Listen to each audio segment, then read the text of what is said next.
Hello, hello everyone. So today we are going to discuss about obesity and brain connection. Can we rewire our brain by managing obesity? It's an interesting topic because for my 15 years of practice, मैं सोचा करती थी कि मैंने medicine दे दी, सब हो गया, मेरे पेशेंट्स ठीक क्यों नहीं हो रहे? और अगर वो ठीक हो रहे हैं तो पूरे नहीं ठीक हो रहे, कहाँ गड़बड़ हो रही है? Then when I started doing my anti aging medicine, आज से 4-5 साल पहले ये एंटी एजिंग मेडिसिन जब करना शुरू किया, वहाँ से समझ में आया कि hormonal balance it's really important for the brain health. और अगर मैं पहले मेडिसिन से ही सिर्फ काम करती थी तो मैं कहीं ना कहीं उन्हें obesity as a side effect of the medicine में दे रही थी। देन आई स्टार्टेड रियलाइजिंग कि कुछ मैं गलत कर रही हूँ। And then after that I started working on hormones and वहाँ से एक क्लैरिटी हुई कि हाँ, हॉर्मोन्स को बैलेंस करके ब्रेन हेल्थ को इम्प्रूव किया जा सकता है। सो क्या आप जानते हैं कि ओबेसिटी को मैनेज करके क्या आप ब्रेन को रीवायर कर सकते हैं? और ओबेसिटी और ब्रेन हेल्थ का आपस में क्या कनेक्शन है? So in this video we'll discuss this thing in detail. So as this brain is part of our body, हाँ, अगर ब्लड शुगर लो है तो भी प्रॉब्लम है, और अगर ब्लड शुगर हाई है तो भी प्रॉब्लम है। एंजाइटी या स्ट्रेस दोनों सिचुएशंस में होगा, बिकॉज ब्रेन बेचारे को तो एक स्टेबल ब्लड शुगर लेवल्स चाहिए। फाइन, तो क्या आप मानते हैं कि you need younger brain for the efficient brain performance? और क्या आप इस बात को भी मानते हैं कि ब्रेन रीवायर करने के लिए, for rewiring brain, you need to manage obesity? Oh yes, we need to manage obesity to increase efficiency of the brain, and not only at the disease level, depression, anxiety, ये तो even in a normal individual also उस emotional reactivity को control करने के लिए obesity need to be addressed. These two are interlinked. Now coming to obesity thyroid issues के कारण भी हो सकती है, इंसुलिन रेजिस्टेंस की वजह से भी हो सकती है। मैं टेक्निकल चीजें ज्यादा नहीं लूंगी, I take the basic things कि जहाँ ये प्री डायबिटीज या उससे पहले वाला फेज है। डायबिटीज है, डायबिटीज आने से पहले 20-25 साल लगते हैं और मेजोरिटी ऑफ लोग वहाँ होते हैं। यहाँ तक सही है? अगर मेजोरिटी ऑफ लोग वहाँ हैं तो क्या उनका इम्यून सिस्टम गड़बड़ हो रहा है?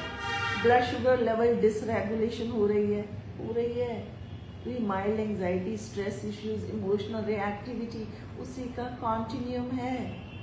So interesting. सो अब इंटरेस्टिंग कॉन्सेप्ट क्या है कि स्ट्रेस लंबे समय से रहा, अब स्ट्रेस हुआ तो क्या हुआ? हॉर्मोन्स, आपका बिंज ईटिंग, इमोशनल ईटिंग, ये सब शुरू हो जाएगा, और वो होगा तो क्या होगा? ब्लड शुगर डिसरेगुलेशन होगा। इट्स सो इंटररिलेटेड ना, so interesting. So I will not take time for these technical things. Today I'll discuss the basic things which you can do in your lifestyle. आपके lifestyle में आप क्या कर सकते हैं to work on obesity and for the brain health. The rest is all investigational part, but let's work on the basic things which you can do yourself.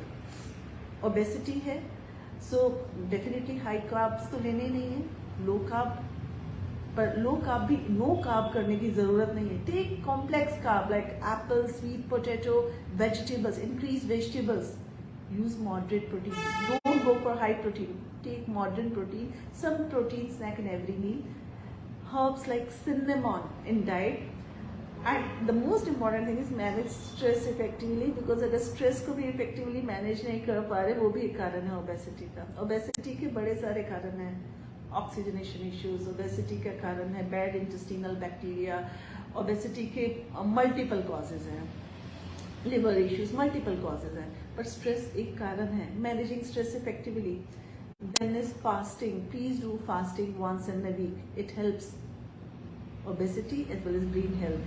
Exercise 30 minutes 5 times in a week. So even it was initially difficult for me also कि I used to give medications for managing anxiety, depression, and I used to feel results क्यों नहीं आ रहे. And when I started doing this anti-aging medicine and this integrative psychiatry approach, I understood there's the role of hormones. So by working on the simple principles that you need to balance, we need to balance our hormones. बेशक हम lifestyle से करें, बेशक हम investigational approach से करें, whatever the way, but we need to do the basic things for a younger brain. Because if we are young, we are able to have younger brain, and we can have efficient brain and good performance at every task. So this is how obesity is related with our brain health, and we need to work on our hormones, and we need to get younger for a younger brain, for good efficiency. Thank you very much. Bye bye.